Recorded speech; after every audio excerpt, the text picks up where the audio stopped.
A short time ago, the United States military began major combat operations in Iran. Our objective is to defend the American people by eliminating imminent threats from the Iranian regime, a vicious group of very hard, terrible people.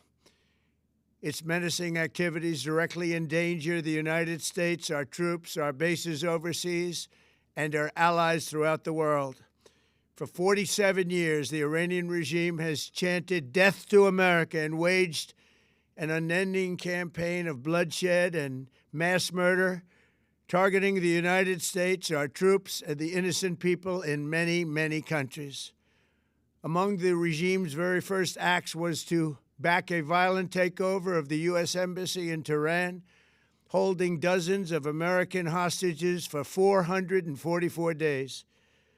In 1983, Iran's proxies carried out the Marine barracks bombing in Beirut that killed 241 American military personnel. In 2000, they knew and were probably involved with the attack on the USS Cole. Many died. Iranian forces killed and maimed hundreds of American service members in Iraq. The regime's proxies have continued to launch countless attacks against American forces stationed in the Middle East in recent years, as well as U.S. naval and commercial vessels in international shipping lanes. It's been mass terror, and we're not going to put up with it any longer. From Lebanon to Yemen and Syria to Iraq, the regime has armed, trained, and funded terrorist militias that have soaked the earth with blood and guts. And it was Iran's proxy, Hamas, that launched the monstrous October 7th attacks on Israel, slaughtering more than 1,000 innocent people, including 46 Americans, while taking 12 of our citizens hostage. It was brutal, something like the world has never seen before. Iran is the world's #1 state sponsor of terror and just recently killed tens of thousands of its own citizens on the street as they protested. It has always been the policy of the United States, in particular my administration, that this terrorist regime can never have a nuclear weapon. I'll say it again, they can never have a nuclear weapon. That is why in Operation Midnight Hammer last June, we obliterated the regime's nuclear program at Fordow, Natanz, and Isfahan. After that attack, we warned them never to resume their malicious pursuit of nuclear weapons, and we sought repeatedly to make a deal. We tried. They wanted to do it. They didn't want to do it. Again, they wanted to do it. They didn't want to do it. They didn't know what was happening. They just wanted to practice evil. But Iran refused, just as it has for decades and decades. They've rejected every opportunity to renounce their nuclear ambitions, and we can't take it anymore. Instead, they attempted to rebuild their nuclear program and to continue developing long-range missiles that can now threaten our very good friends and allies in Europe, our troops stationed overseas, and could soon reach the American homeland. Just imagine how emboldened this regime would be if they ever had and actually were armed with nuclear weapons as a means to deliver their message. For these reasons, the United States military is undertaking a massive and ongoing operation to prevent this very wicked, radical dictatorship from threatening America and our core national security interests. We are going to destroy their missiles and raise their missile industry to the ground. It will be totally, again, obliterated.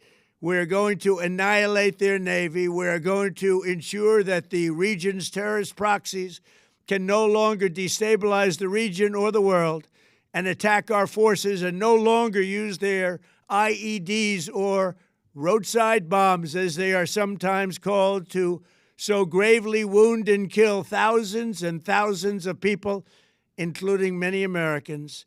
and we will ensure that Iran does not obtain a nuclear weapon. It's a very simple message. They will never have a nuclear weapon. This regime will soon learn that no one should challenge the strength and might of the United States Armed Forces. I built and rebuilt our military in my first administration, and there is no military on earth even close to its power, strength, or sophistication.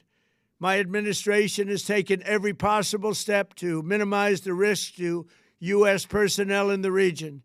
Even so, and I do not make this statement lightly, the Iranian regime seeks to kill. The lives of courageous American heroes may be lost, and we may have casualties. That often happens in war. But we're doing this not for now. We're doing this for the future, and it is a noble mission. We pray for every service member as they selflessly risk their lives to ensure that Americans and our children will never be threatened by a nuclear-armed Iran. We ask God to protect all of our heroes in harm's way, and we trust that, with His help, the men and women of the armed forces will prevail. We have the greatest in the world, and they will prevail. To the members of the Islamic Revolutionary Guard, the armed forces, and all of the police, I say tonight that you must lay down your weapons and have complete immunity, or, in the alternative, face certain death. So, lay down your arms. You will be treated fairly with total immunity, or you will face certain death. Finally, to the great, proud people of Iran, I say tonight that the hour of your freedom is at hand. Stay sheltered. Don't leave your home. It's very dangerous outside. Bombs will be dropping everywhere. When we are finished, take over your government. It will be yours to take. This will be probably your only chance for generations. For many years, you have asked for America's help, but you never got it. No president was willing to do what I am willing to do tonight. Now you have a president who is giving you what you want. So let's see how you respond. America is backing you with overwhelming strength and devastating force. Now is the time to seize control of your destiny and to unleash the prosperous and glorious future that is close within your reach. This is the moment for action. Do not let it pass. May God bless the brave men and women of America's armed forces. May God bless the United States of America. May God bless you all. Thank you.